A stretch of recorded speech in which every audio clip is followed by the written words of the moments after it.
Hello guys, welcome back. In this video, let us try to learn the purpose of operators chapter. It means what are the different operations we are learning in this chapter. In this chapter, we are learning number 1, storing value in the variable.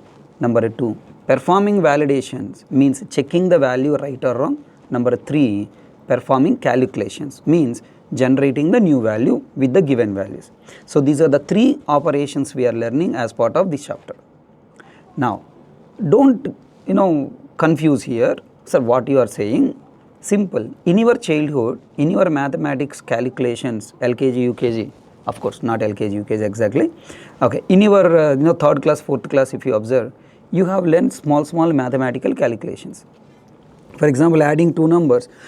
First you are storing the number in a variable. Then next you are reading that value and performing addition operation.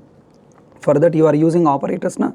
Whatever you learn in maths up to 5th class, same thing you are developing in the programming language. It may be a C, or it may be a C++, or it may be Java, or it may be a Python. Any programming language you take, simple, you are just bringing your mathematics into programming world. In real world, you are doing all the calculations with your brain. In programming world, you are doing the calculations by using computer, except that everything is same.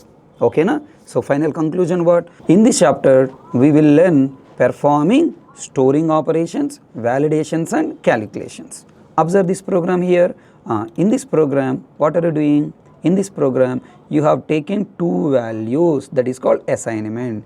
The next, you are using the operator greater than to verify they are positive or negative. If positive, then you are using plus operator for performing calculation. Hence, in this chapter, we are learning 3 operations. Assignment means storing. Number 2, validation, checking given values right or wrong. 3rd, performing calculation to generate the new values.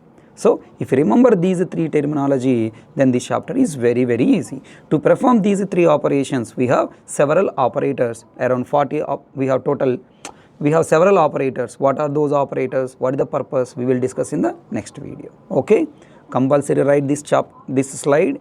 Compulsory write this slide and practice.